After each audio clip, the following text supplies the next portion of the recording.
اللہ الرحمن الرحیم. یہ ایک سلام جو بابے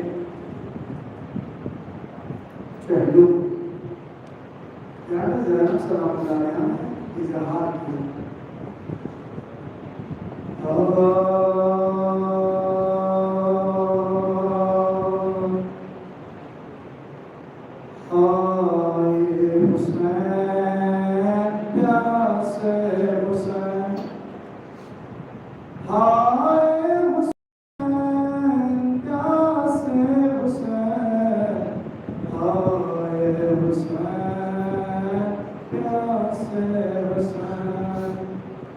دمشق میں جو غریبوں کا قافلہ پہنچا، یزیدی نحس نے دربار میں بلا بھیجا.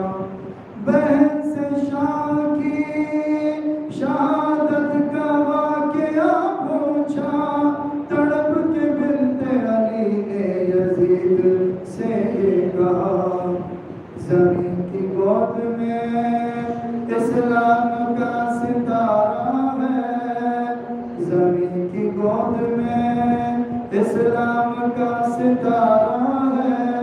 میرے غریب کو لاکھوں نے مل کے مارا ہے.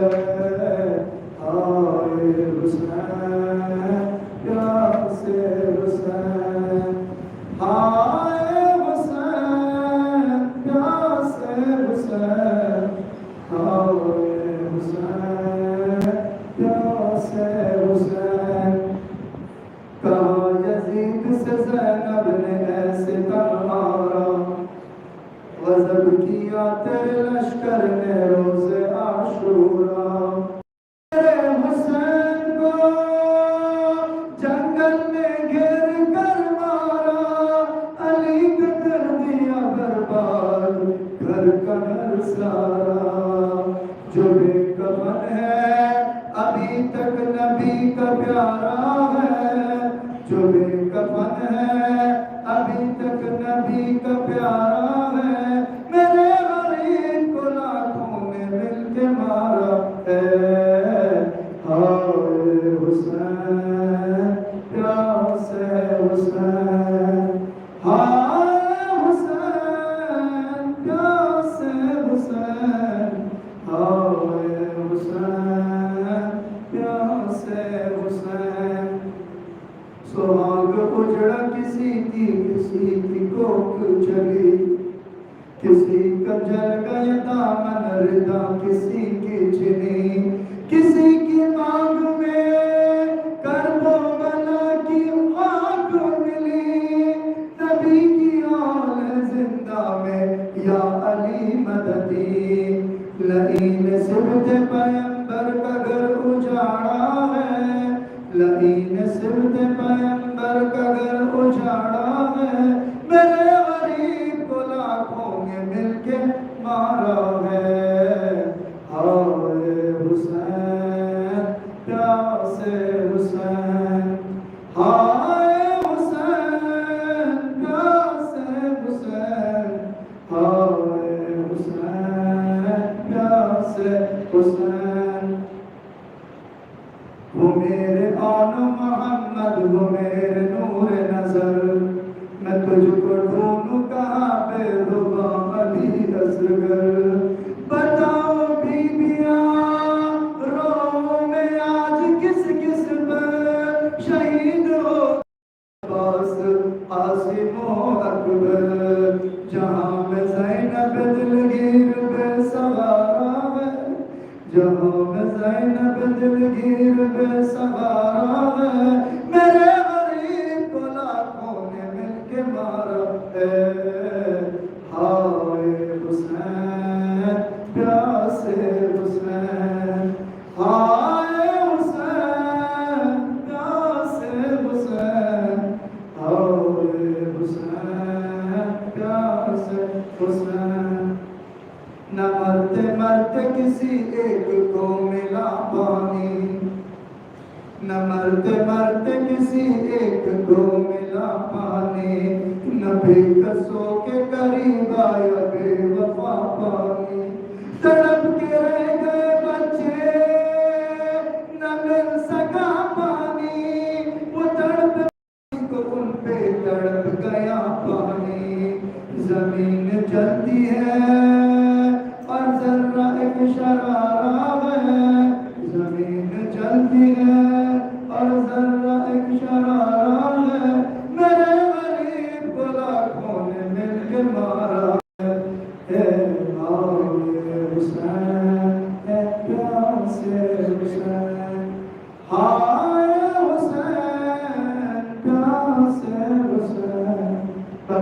وآل محمد صلی اللہ علیہ وسلم.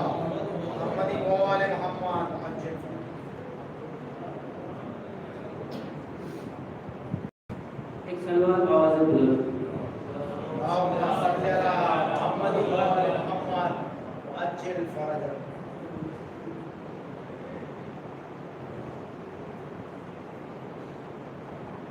جیسا کہ آپ جانتے ہیں کہ آج امام حسین کے تذکرہ مجلس دوشی بس آپ کی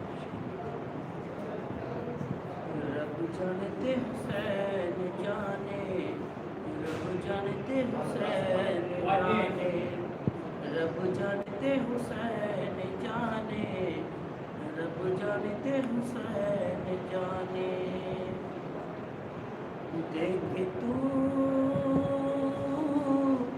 اے دواستا منگلے دعا،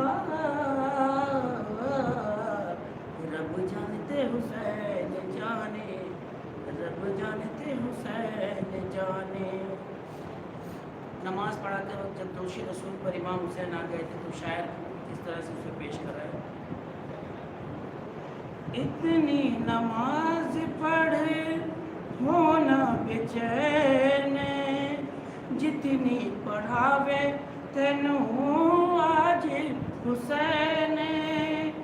اتنی نماز پڑھ ہونا بے چین، جتنی پڑھاوے تینوں آج حسین.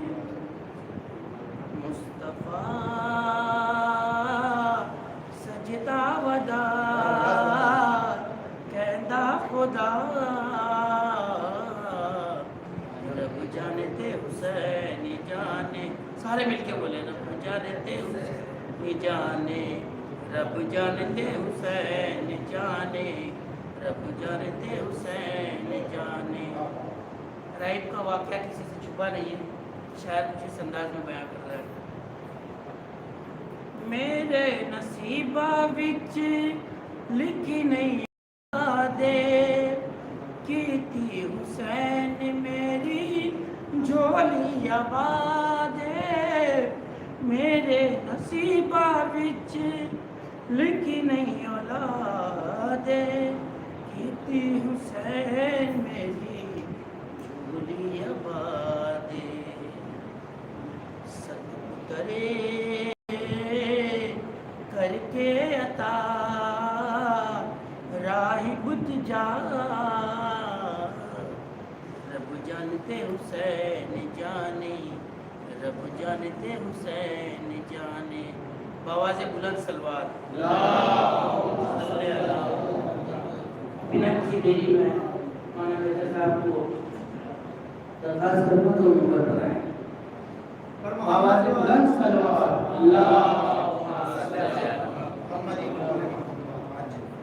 رسول امام حسین علیہ السلام بلند سلوات.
العظماء بجوده والصلاة والسلام والتحية والإكرام على البشير النذير السراج المنير حبيب إله العالمين أبي القاسم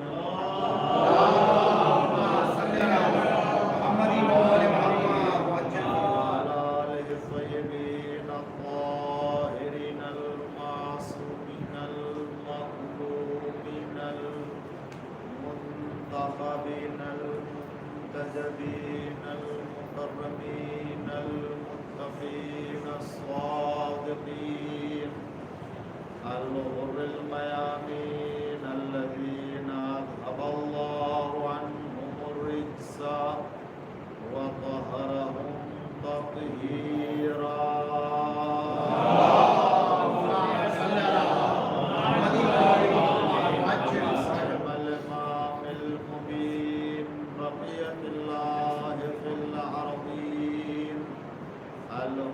الثاني عشر المهدي المنتظر عجل الله تعالى فرجه الشريف اللهم لعن أول ظالم ظلم حق محمد وآل محمد وآخر تابع له على ذلك اللهم لعن العصابة التي جاهدت الحسين وشايعت وبايعت وتابعت على قتله اللهم لعنهم جميعا أما بعد فقد قال الله الحكيم في قرآن الكريم وقوله الحق بسم الله الرحمن الرحيم وإذا حييتم بتحية فحيوا بأحسن منها أو ردوها صبر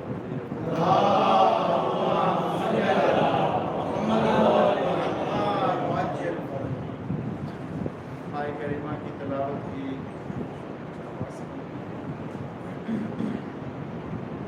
اور یہ معروف آیت کریمہ ہے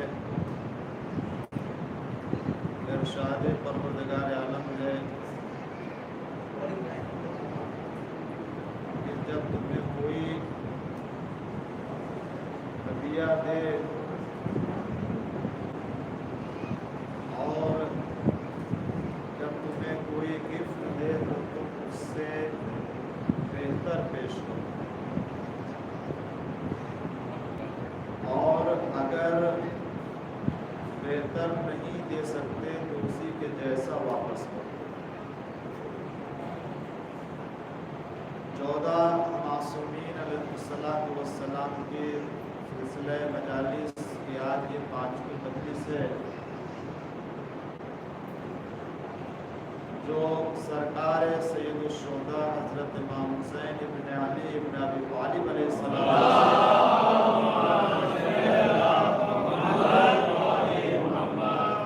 آپ کی زندگی اور حیات طیبہ کے سلسلے میں کچھ باتیں عرض کرنا چاہتا ہوں اگرچہ سرکار سید الشہداء کی زندگی اور کمالات اور مناقب اور فضائل سوال کر دیجیے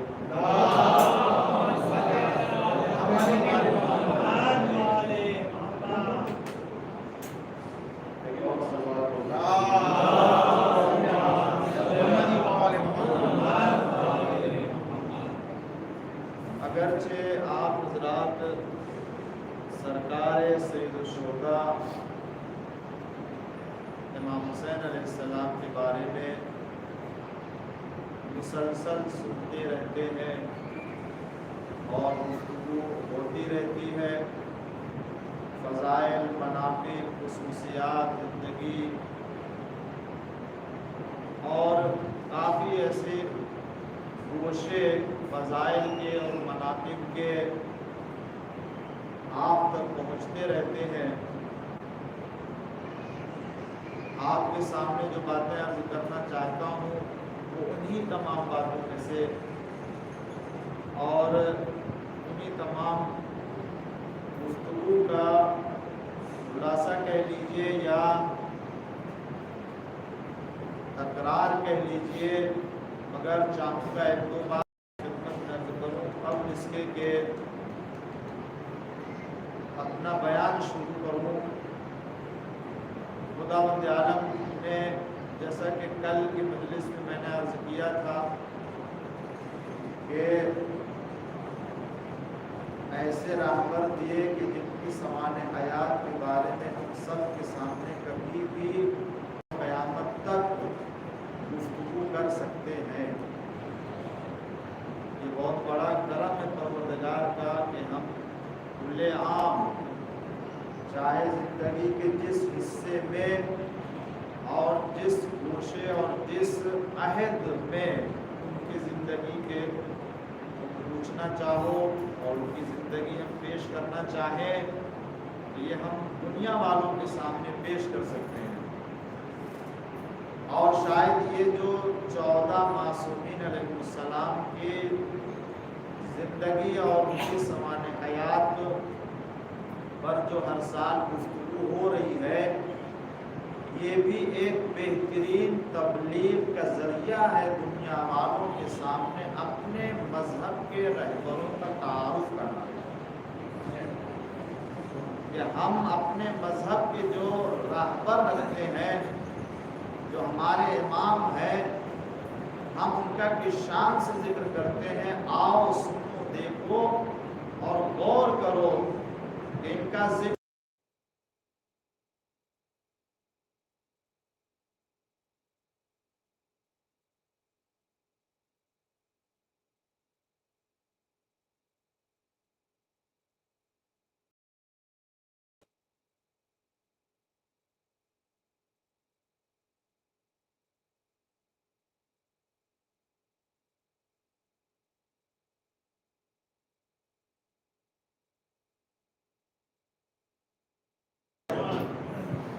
آپ کی زندگی کے بارے میں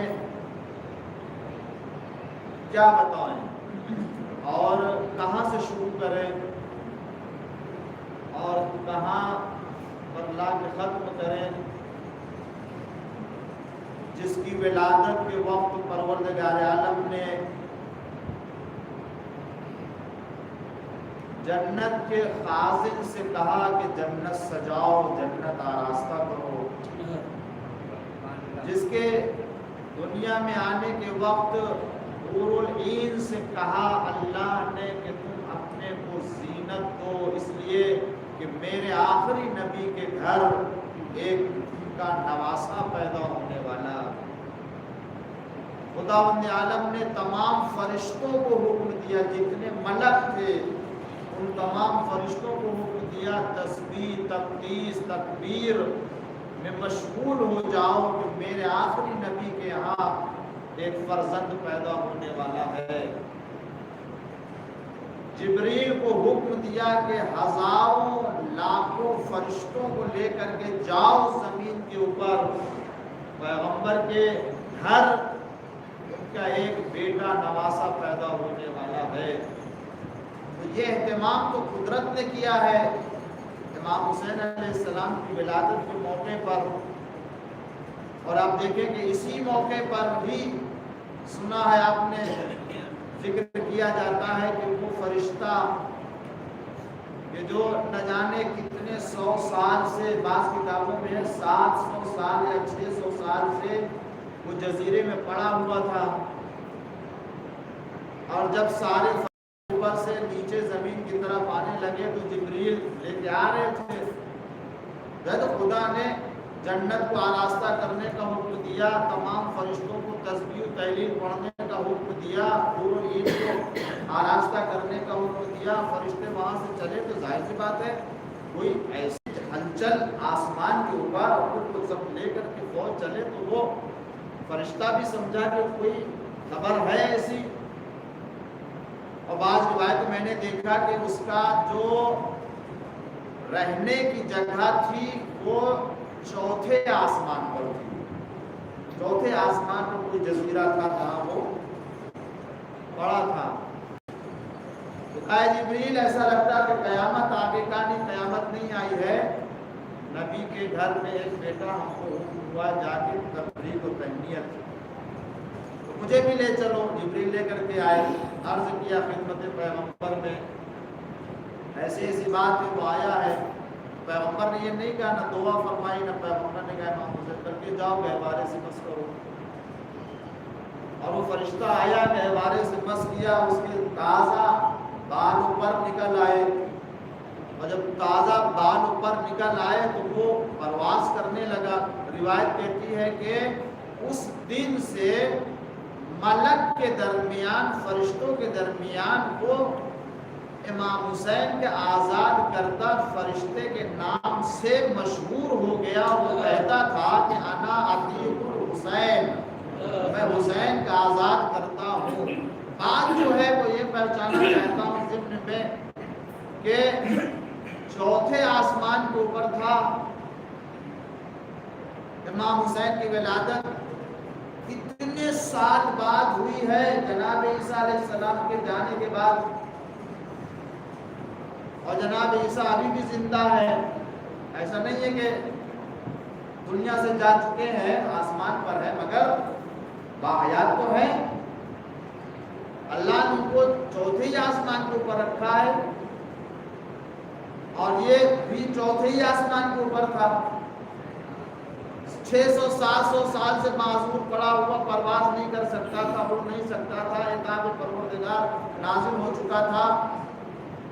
مگر یہ بتائیں کہ اس کو یہ کس نے بتایا کہ جو بچہ پیغمبر کے گھر میں پیدا ہونے والا ہے وہ بچہ اسے شفا دے سکتا ہے، اس کے عذر کو دور کر سکتا ہے. یہ کیسے پتہ چلا؟ حالانکہ اسی آسمان کے اوپر، چوتھے آسمان پر جناب عیسیٰ ہیں جن کی خصوصیت یہ تھی اور جن کو اللہ نے یہ معجزہ دے رکھا تھا کہ وہ معذور کو شفا دیتے تھے، مردوں کو زندہ کرتے تھے، بیماروں کو اچھا کرتے تھے. تو اسے تو اتنے سال وہاں رہنا ہی نہیں چاہیے تھا، رجوع کرنا چاہیے تھا نبی خدا جناب عیسیٰ سے کہ جب آپ ہیں یہاں اور شفا دے چکے ہیں اور اللہ نے شفا دے دی ہے آپ کے ہاتھوں کے ذریعے سے، تو آپ مجھے بھی شفا دے دیجئے. اس کو تو پتا تھا تو شفا دے چکے. یہ جو بچہ پیدا ہونے والا اس کے بارے میں تو خبر بھی نہیں دی گئی تھی کہ ایسا بچہ آنے والا، مگر ادھر رجوع نہیں کیا. امام حسین کے پاس آ کے گہوارے سے مس کر کے بتا دیا اور بارگاہ حسین سے اسے شفا دے دی گئی اور بتا دیا کہ دیکھو سوائے آل محمد کے کسی کو یہ خدا نے کمال نہیں دیا کہ ہر زمانے میں وہ اپنے معجزے کو پورا کرتا رہے. وہ عیسیٰ تھے جو اپنے زمانے کے لیے تھے، یہ آل محمد ہر دور کے لیے بیماروں کو شفا دیتے. صلوات پڑھ دیجئے محمد.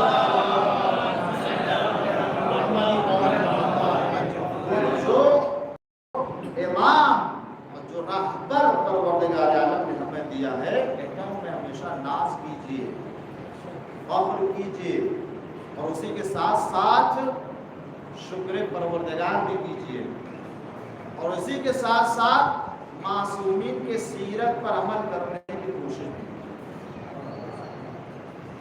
کہ اگر ہم امام حسین کی معرفت رکھتے ہیں، امام حسین کو جانتے ہیں، پہچانتے ہیں، تو ان کا دین اور ان کا مذہب بھی ہمارے پاس ہونا چاہیے. امام حسین علیہ السلام ہم سے کیا چاہتے ہیں آپ اندازہ کریں. امام حسین علیہ السلام کی واقعاً جو عظمت، جو منزلت ہے، عرض کروں گا، لیکن آپ کی جو زندگی، ذاتی زندگی میں جو کمالات پائے جاتے تھے، ذرا اس کی طرف نگاہ کریں. توجہ دلانا چاہتا ہوں تھوڑی سی. یہ میں نے عرض کیا کوئی بھی امام ہمارا دنیا میں جو آیا ہے تو وہ جتنے بھی کمالات ہوتے تھے ان سب کمالات کا حامل ہوتا ہے. کوئی ایسا کمال ہے کہ جو اس کے اندر امام حسین علیہ السلام. عبادت میں، زہد میں، سخاوت میں، علم میں، کرامت میں، تقوی میں، شجاعت میں کون سا پہلو ہے کمال کا جو امام حسین علیہ السلام نے؟ عبادت کے لیے روایتوں میں ہے کہ امام حسین علیہ السلام 1000 رکعت نماز، 1000 رکعت نماز، امام حسین علیہ السلام 1000۔ کئی اماموں کی روایت ہے، امام زین العابدین علیہ السلام کے لیے بھی ہے، امام حسین علیہ السلام کے لیے۔ اور اتنا آپ عبادت کے اتنا شوق رکھتے تھے، اتنا زیادہ عبادت کرتے تھے کہ خود آپ نے سنا کہ شب عاشور یہ کہہ کے اجازت دی گئی تھی کہ اللہ چاہتا کہ میں خدا سے راز و نیاز سے کتنی محبت کرتا ہوں، مگر اسی کے ساتھ اگر اللہ کی عبادت ہوتی ہے، بندگی ہوتی ہے، تو بندگان خدا کی مدد اور بندگان خدا کی رہنمائی بھی امام حسین علیہ السلام کی زندگی ہے۔ روایت میں ہے کہ جس طریقے سے چوتھے امام، جس طریقے سے خود اور دیگر امام کے لیے آپ کے بارے میں بھی ہے کہ آپ فقیروں کو، مسکینوں کو، تندرست جو لوگ فقیر تھے، کچھ نہیں ہوتا تھا ان کے پاس، امام علیہ السلام اپنی پشت کے اوپر کھانے پینے کی چیزوں کو لاد کے لے جاتے تھے اور فقیروں کو دیتے تھے۔ یہ امام حسین علیہ السلام، سرکار سید الشہداء حضرت امام حسین ابن علی ابن ابی طالب علیہ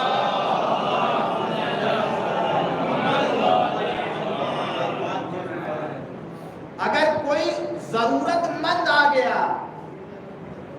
یہ تو کریم ابن کریم ہے، کیسے ہو سکتا ہے کوئی ان کے گھر سے خالیہ چلا جائے؟ امام نماز پڑھ رہے ہیں، نماز میں مشغول ہوئے، اتنے میں ایک فقیر باہر گھومتا ٹہلتا ہوا آپ کے گھر شرم میں باہر پہنچا، اس نے زنجیر کر رکھا ہے، امام نماز پڑھ رہے تھے، آپ نے جلدی نماز ختم کی،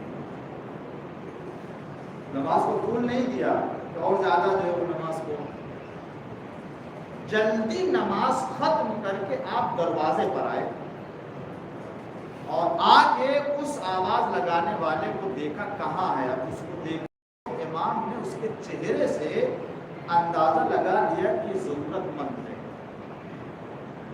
گھر آئے، اندر آئے، غلام کو آواز دی، کہا وہ جو پیسہ ہے درہم رکھا ہوا ہے اس کو لے کر کے آؤ، تو وہ حاضر ہوا امام کی خدمت میں، کہا مولا 200 درہم ہیں، اور آپ نے کہا ہے کہ اہل بیت یعنی گھر کے لوگوں میں کوئی فقیر ضرورت مند تھا، اس کو دینے کے لیے آپ نے رکھوایا ہے، یہ 200 اس کو دینے، اس نے کہہ بھی دیا کہ یہ رکھا اس لیے رکھا ہوا، سمجھ رہا تھا کہ فقیر کو دے کر کے آئے پینشن ہو کے دے دے، یہ ہے تو 200، مگر یہ آپ نے کہا ہے کہ یہ فلاں کے لیے گھر والوں میں جو ضرورت مند خاندان میں ان کو دینا ہے۔ تو امام نے فرمایا کہ دیکھو میں اسے دیکھ کے آیا ہوں، اس وقت اس سے ضرورت مند کوئی دوسرا مجھے نظر نہیں آ رہا ہے، لہذا یہ سارا پیسہ اسے لے جا کر کے دے دو، اسے لے جا کے دے دیا۔ امام نے بتایا کہ دیکھو اگر تم کسی کے لیے بھی، اپنے گھر والوں کے لیے بھی رکھے ہوئے ہو ضرورت مند، لیکن اگر اس سے زیادہ ضرورت مند آ گیا تو دیکھو رشتہ داری کو نہ دیکھنا، تعلقات کو نہ دیکھنا، اللہ کی رضا کو دیکھنا، اسے دے دینا۔ ایک سلام کو دیجیے محمد والے، اللہ کیا چاہتا ہے، اللہ کیا چاہتا ہے، یہ بہت بڑا مسئلہ عزیزان گرامی، ہم لوگ بہت دور نکل چکے ہیں، ہم سب جتنے ہیں ہم سب بہت دور نکل چکے ہیں، ضرورت مندوں سے چھین کے رکھتے ہیں، دینا تو دور کی بات ہے، ضرورت مندوں تک پہنچنے میں کتنی رکاوٹیں ایجاد کرتے ہیں کہ وہاں نہ پہنچنے پائے، ہم جسے چاہتے وہاں پہنچنے پائے۔ یہ نہیں ہے عزیزان گرامی، خدمت خلق یہ نہیں ہے۔ اگر امام حسین سے محبت ہے تو امام حسین کے مزاج کو پہچاننا پڑے گا امام حسین علیہ السلام کیا چاہتے ہیں. اور عزیزان گرامی اسی لیے پھر ان کو اپنے یہاں دعوت دیتے آؤ تم نے ہم کو بلایا خدا کا حکم تھا اللہ غرور کرنے والوں کو دوست نہیں رکھتا ہے لہذا میں تمہارے ساتھ بیٹھ گیا کھانا کھانے کے لیے مگر اللہ کا اسی قرآن میں ایک اور بھی حکم ہے حل جزاء الاحسان الا الاحسان تم نے بلایا میں آیا میں تمہیں دعوت دے رہا ہوں تم میرے گھر آؤ. کتنا خوش نصیب تھا وہ فقیر کہ جو امام کو بلایا تو امام آ گئے اور امام کی دعوت پر ان کے بیت الشرف میں جا کے کھانا کھا رہا ہے. یہ کتنا واقعی امام علیہ السلام نے عزت دی ہے لوگوں کو کرامت بخشی ہے امام حسین علیہ السلام. اخلاق کا یہ عالم تھا تواضع کا یہ عالم تھا عبادت کا یہ عالم تھا زہد کا یہ عالم تھا علم کا. اپنے رسول اللہ ہے ابھی باحیات ہیں اس وقت امام حسین علیہ السلام نے فرمایا کہ بنی امیہ کے سرکش لوگ مجھے قتل کریں گے. تو حذیفہ رسول اللہ کے صحابی وہاں بیٹھے تھے کہا آپ سے رسول اللہ نے بتایا ہے کہ بنی امیہ کے سرکش اور آپ نے فرمایا کہ یہ عمر یہ سب کے آگے آگے ہوگا بنی امیہ والے مجھے قتل کریں گے. یہ رسول اللہ نے آپ کو بتایا خبر دی ہے آپ کا نہیں کسی رسول اللہ نے بتایا. کتنی عمر ہے ابھی رسول اللہ کی زندگی میں حذیفہ آئے رسول اللہ کی خدمت میں یا رسول اللہ امام حسین ایسا کہہ رہے تھے تو رسول اللہ نے کیا فرمایا علمی علم میرا علم ان کا علم ہے علم علمی ان کا علم میرا علم ہے. جس طریقے سے حسین منی وانا من حسین حسین مجھ سے میں حسین سے ہوں تو کیسے ہو سکتا ہے ان کا علم ان سے الگ ہو جائے ان کا علم سے الگ ہو جائے. سلوات پڑھ دیجئے محمد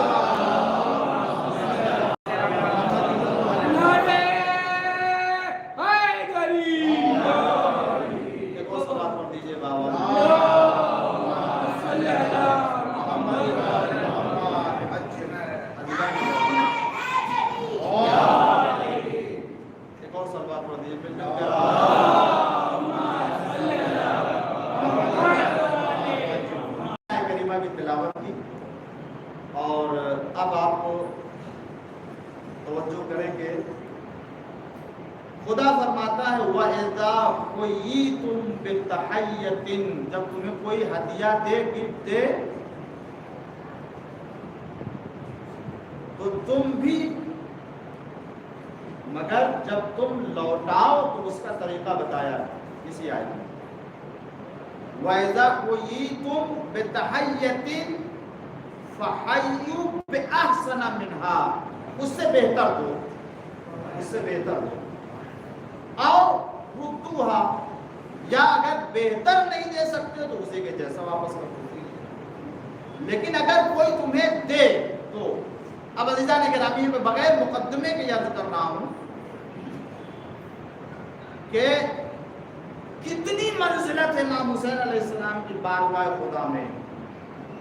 میں ان کی طرف باتوں کی طرف نہیں جانا چاہتا ہوں تفصیلات میں نہیں میں یہ بات عرض کرنا چاہتا ہوں تاکہ دو چار باتیں جو آج کرنا چاہتا ہوں آج کی مجلس میں مکمل ہو جائے.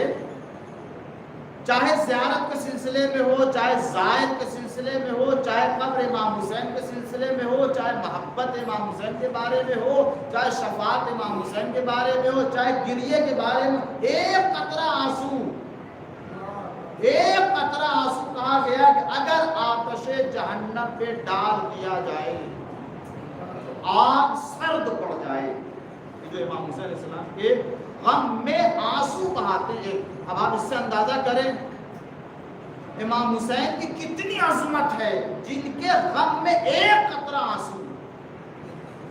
اور یہ ذبح عظیم جو کہتے ہیں امام حسین علیہ السلام کو امام حسین علیہ السلام کی قربانی پوری قربانی ذبح عظیم نہیں ہے. اس لیے کہ جناب اسماعیل علیہ السلام کو خدا بند عالم نے بچا لیا جنت سے دمبا بھیج کر کے، اس کے عوض میں ایک ذبح عظیم قرار دیا ہے۔ تو یہ بتائیے کہ کوئی چیز جب عوض میں آتی ہے، جس کے بدلے آتی ہے، وہ اس سے بہتر ہوتی ہے یا اس سے کمتر ہوتی ہے؟ اب بتائیے، اس کا مطلب یہ اگر ذبح عظیم یہ ہے تو ان کے عوض میں اگر یہ چیز ہے تو جناب اسماعیل علیہ السلام کی قربانی سے عظیم ہے۔ امام حسین علیہ السلام کو قربان کر دیا گیا نہیں جی، تو سمجھیے ہمارے اور آپ کے 8ویں امام امام رضا علیہ السلام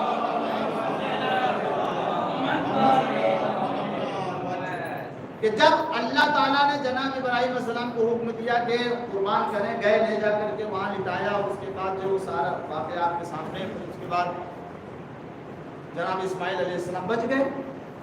دیکھا آپ جو کھڑے مسکرا رہے ہیں، دل میں ان کی یہ بات پیدا ہوئی کہ شاید اللہ نے میری قربانی نہیں قبول، امتحان میں شاید ناکام ہو گئے، صدمہ ہو گیا۔ اللہ نے وحی نازل کی جناب ابراہیم کے، اے ابراہیم کیا بات ہے، شاید تم نے میری قربانی، کہ ابراہیم یہ بتاؤ کہ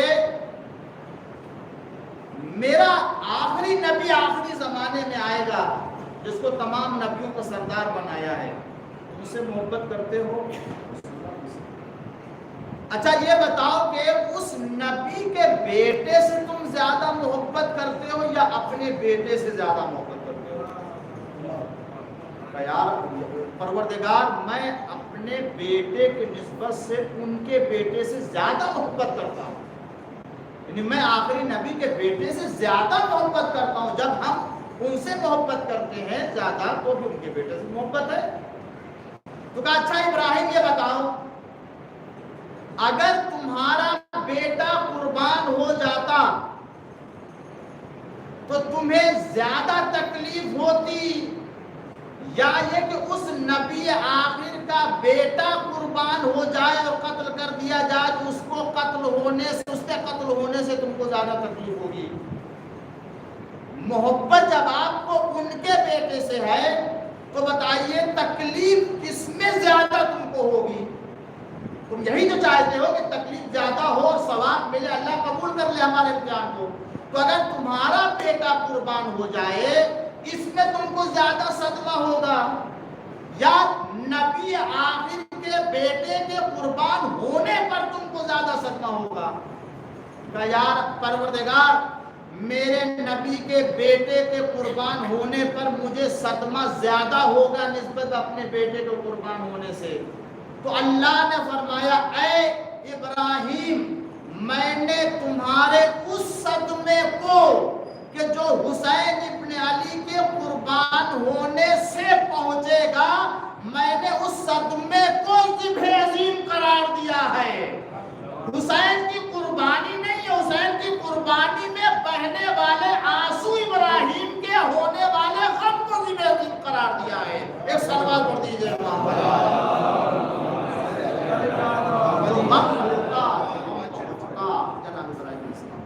اتنی عظمت ہے امام حسین علیہ السلام کی، سمجھ میں نہیں آتا۔ لوگ کہتے ہیں کہ یہ بنا لی گئی ہے زیارت کے لیے کہ وہ زیارت کر لیا اور وہ اتنا ثواب مل جائے گا، حج کا اتنا ثواب مل جائے گا، عمرے کا بھی اتنا ثواب مل جائے گا۔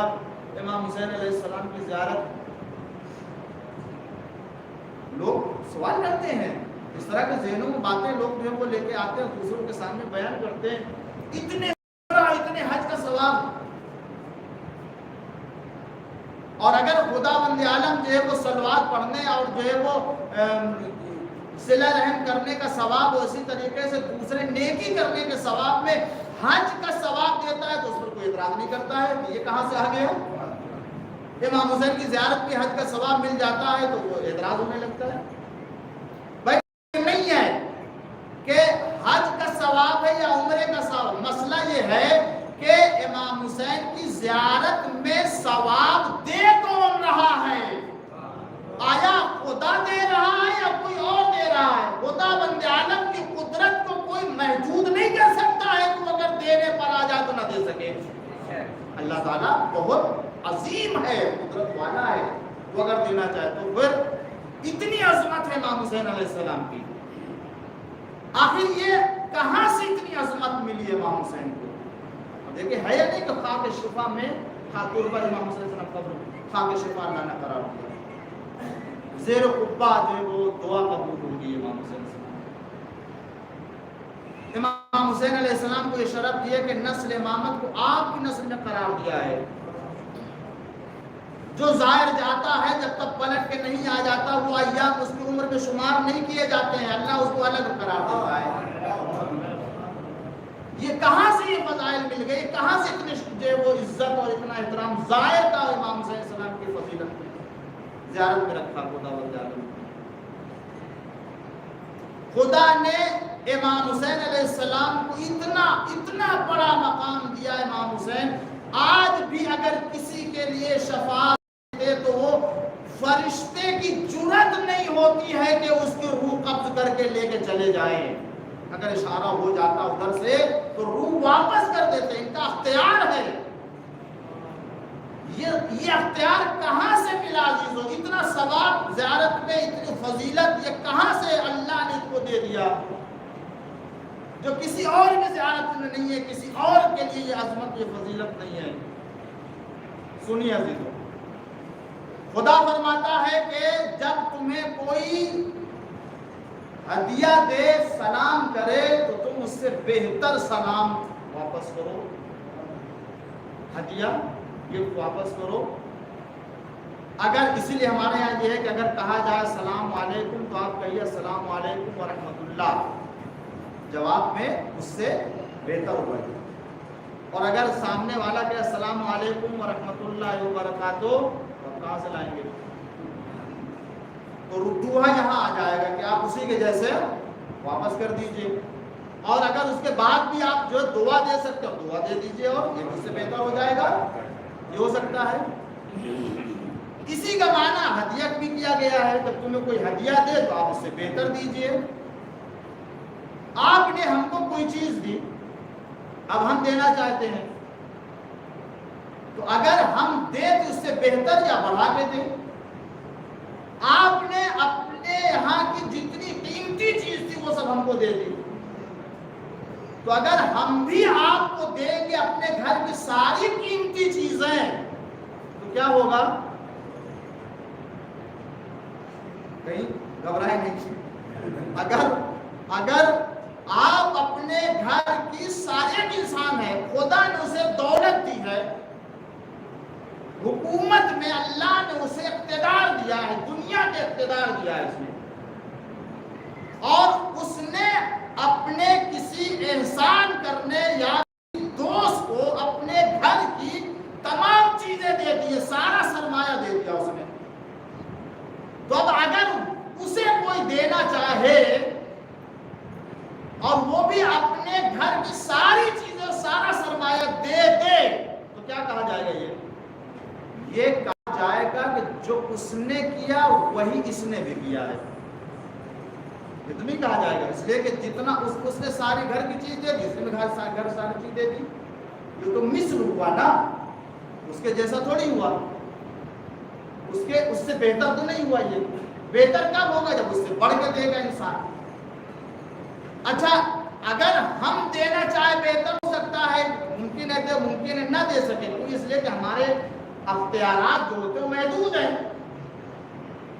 ہمارے اختیارات چونکہ محدود ہیں تو ہم ہو سکتا ہے بہتر نہ دے سکیں، لیکن جس کے اختیارات محدود نہیں ہیں اگر وہ دینے پر آ جائے تو کیا اسے کوئی روک سکتا ہے کہ وہ نہ دے؟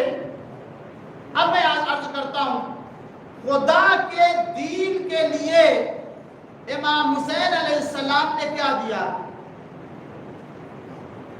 اپنا سارا سرمایہ گھر کا لٹا دیا، مال دیا، اولاد دی. اولاد میں اپنے بیٹے قربان کیے، بھائی قربان کیے، بھتیجے قربان کیے، اور دیگر جتنے بھی آپ کے خاندان میں تھے ان سب کو قربان کر دیا، اور اپنی جان بھی دے دی.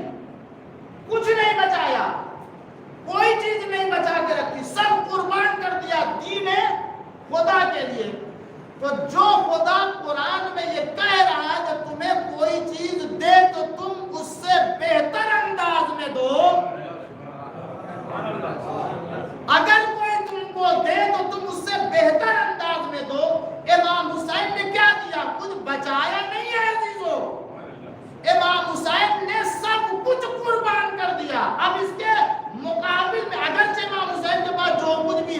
خدا کا دیا ہوا ہے یا کوئی خطا اس سے نہ ہونے پائے. جو کچھ بھی امام حسین کے پاس اللہ ہی کا دیا ہوا ہے.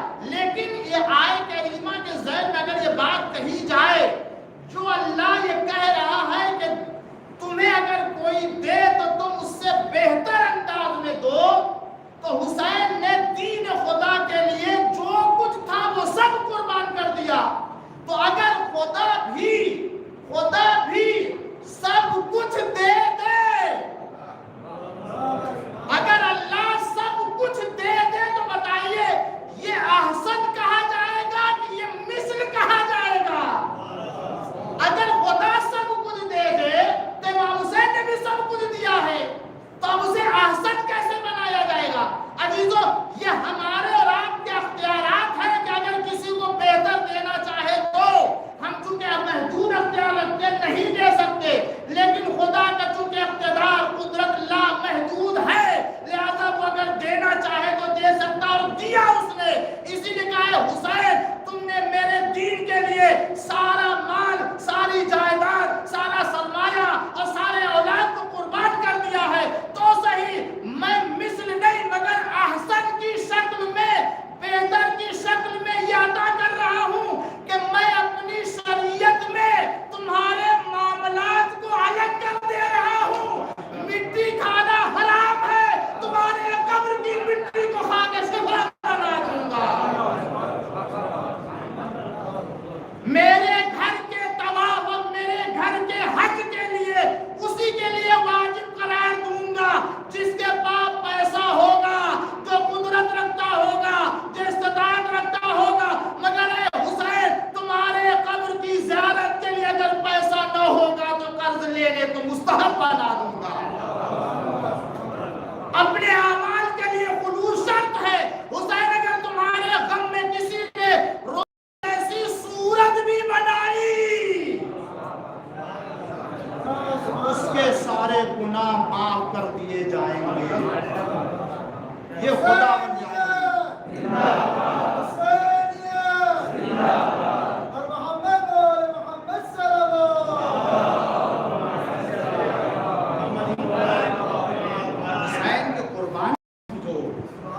امام حسین علیہ السلام کی شہادت کو سمجھو, کتنی عظیم منزلت. اسی لیے معصوم نے فرمایا اس سے بڑی قربانی نہ ہوئی ہے اور نہ ہونے والی ہے. ایسے مصائب جو امام حسین علیہ السلام نے برداشت کیے, نہ ایسے مصائب آنے والے ہیں, اور نہ اس کے پہلے کسی نے ایسے مصائب برداشت کیے. کسی نے ایسی تکلیف نہیں اٹھائی جتنی تکلیف حسین ابن علی نے اپنے دور میں یعنی اپنے لیے اٹھائی ہے. کوئی تکلیف ایسی نہیں ہے دنیا کی کہ جو کربلا میں امام حسین کے سامنے نہ رہے. یہ تو امام حسین کی فضیلت ہے, اللہ نے جو عطا کیا ہے. خداوند عالم نے حسین کے صدقے میں حسین کے ماننے والوں کو بھی جو منزلت دی ہے وہ بھی کسی اور کے ماننے والوں کی منزلت سے کم نہیں ہے. کتنا شرف دیا ہے امام حسین علیہ السلام کے ماننے والوں کے لیے. قرآن میں خدا فرماتا ہے, دیکھیں آپ اپنی منزلت دیکھیں, اللہ کتنی عنایت کرے گا ہمارے اوپر. اور اسی بنا پر کہ امام حسین علیہ السلام کی عظمت اللہ کے نزدیک جو ہے اس بنا پر. قرآن میں سورہ زمر میں ہے 72 نمبر کی آیت ہے اور 73 کی.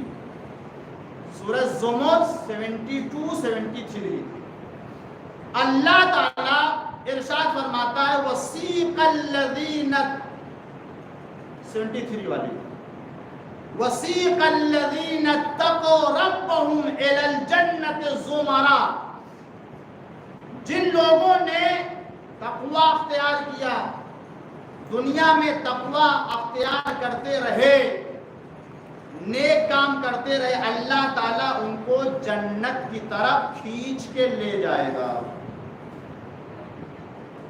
توجہ چاہتا ہوں, جنت کی طرف ان کو یعنی زبردستی لے جائے, یہ کہا جائے, کیونکہ سیقہ آیا, سیقہ جو لوگ عربی سے واقف میں جانتے ہیں, سائق ڈرائیور کو کہتے ہیں عربی میں, سائق ڈرائیور, کیونکہ وہ لے جا رہا ہوتا ہے. یہاں پر اہل جنت کے لیے کیا استعمال ہوا ہے؟ وسیق الذین، ان لوگوں کو گویا چلایا جائے گا. اب میں ترجمہ کیا کروں؟ اس کا صحیح ترجمہ جو ہوگا وہ یہ ہوگا، جنت والوں کو جنت کی طرف ہکا کے لے جایا جائے گا. اگر یہ ترجمہ کرے تو یہ اس کا صحیح ترجمہ ہوگا، ہکایا جائے گا. مگر میں آپ سے یہ پوچھتا ہوں کہ جنت والوں کو جنت کی طرف ہکا کے لے جانے کا مطلب کیا ہوتا ہے؟ بھائی کوئی کسی کو پارک گارڈن میں لے جایا جا رہا، خوشی سے جائے گا یا کراہت کے ساتھ جائے گا؟ خوشی کے ساتھ جائے گا. اگر کسی کو فرض کر لیجئے کسی جو ہے وہ کانٹے دار گلی میں یا کنویں میں یا گڑھے میں اس کو لے جائے، اس کو پتا ہو کہ ہم کو شاید نہ جائے، اس کو کھینچ کے لے جایا جائے گا. تو پتا ہے کہ اس کو یہاں لے جایا جا رہا تو وہ راضی نہیں ہوگا. لیکن جنت والوں آج ہم کو معلوم ہو جائے ہماری جنت طے ہے تو ہر وہ مرنے کو تیار ہوں گے یا نہیں ہوں گے؟ جو مرنے سے ڈرتے ہیں وہ کیوں ڈرتے ہیں؟ پتا نہیں ہے کتنے دن کے بعد جنت جائیں. جنت تو جائیں گے مگر یہ نہیں پتا کتنے دنوں کے بعد جنت جائیں گے، کتنے مار کھائیں گے، کتنی سزا ملے گی، کہاں ہوں گے، کون پرسان حال ہوگا نہیں ہوگا، یا کتنے دن کے بعد شفاعت ملے گی. یہ حقوق سارے ہیں نہیں معلوم. مگر لیکن یہ طے ہو جائے کہ بغیر حساب کتاب کے ادھر آنکھ بند ہوئی ادھر تو ہر ایک کو گلے لگائے گا. لیکن اگر نہ پتا ہو تو ظاہر سی بات ہے. لیکن اللہ قرآن میں کیا کہہ رہا ہے؟ جو صاحبان تقوی ہیں، جنہوں نے دنیا میں تقوی اختیار کیا ہے اور وہ متقی رہے ہیں، اللہ ان کو جنت کی طرف گویا چلا کے لے جایا جائے گا. زبردستی ان کو کہہ لیجیے. یہ تعبیر اگر جہنمیوں کے لیے آئے تو درست ہے، اور جیسا کہ ہے بھی آپ دیکھ لیجئے سورہ زمر کی 72 میں یہی ہے، وَسِيقَ الَّذِينَ كَفَرُوا إِلَى جَهَنَّمَ زُمَرًا، جو کافر ہیں ان کو جہنم کی طرف کھینچ کے لے جایا جائے گا. یہ اسی کے پہلے آیا ہے. یہ تو سمجھ میں آتی ہے بات، ٹھیک ہے. مگر جنت والوں کے لیے یہ کیوں کہا جا رہا ہے؟ توجہ چاہیے. جنت والوں کے لیے کھینچ کے جنت کی طرف ان کو لے جا. بعض لوگوں نے اس کی تعویلیں کی ہے، معنی کیا ہے. مثلا زمخشری نے معنی یہ کیا کہ اصل میں یہ جو سائق ہے نا، سیکھا اس لیے کہا گیا نا کہ یہ جنت والے سواری پر بیٹھے ہوں گے، تو جس گاڑی پر بیٹھے ہوں گے نا اس گاڑی کے لیے خطاب ہے کہ اس گاڑی کو کھینچ کے لے جایا جائے گا. مانا پنانا تھا کسی طریقے سے تاکہ یہ بتا سکے، اس لیے کہ ان کو اپنی طرف سے بتانا تھا نا. بعض نے کہا نہیں، یہ وہ جنت والے ہیں جو لقائے پروردگار میں اس قدر وہ مشغول ہوں گے کہ جنت میں جانے کی ان کو کوئی آرزو ہی نہیں ہوگی. اللہ کی زیارت ہی میں ان کو اتنا سب کچھ مل رہا ہوگا.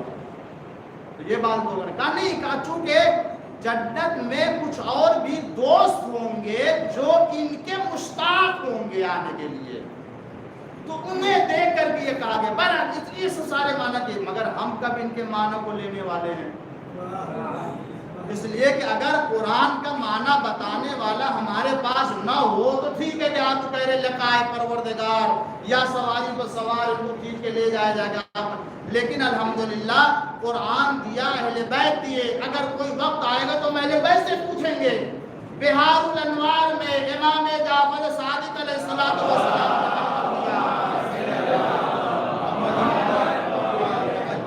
اس مسئلے کو حل کر دیا. تمہیں نہیں معلوم یہ کون لوگ ہیں جن کو لے جایا جائے گا، اس طریقے سے لے جائے گا. مولا فرماتے ہیں جب یہ صاحبان تقوی حساب و کتاب ہو چکا ہوگا اور یہ جنت میں جانے کا وقت آ گیا ہوگا تو یہ سارے جتنے بھی ہیں جنت میں جانے والے خدا سے درخواست کریں گے، پروردگار جنت میں جانے سے پہلے آقا حسین کی زیارت کرا دے، میں ان سے ملنا چاہتا ہوں. تو امام جعفر صادق علیہ السلام فرماتے ہیں جو کتاب میں میں نے دیکھا کہ خدا بند عالم جنت میں جانے سے پہلے ان کے لیے امام حسین علیہ السلام کو وہاں بھیجے گا. امام تشریف لائیں گے، امام اپنے چاہنے والوں کو دیکھیں گے، چاہنے والے اپنے آقا حسین کو دیکھیں گے. یہ نظارہ اتنی دیر تک قائم رہے گا کہ نہ حسین اپنے چاہنے والوں کو چھوڑیں گے، نہ چاہنے والے حسین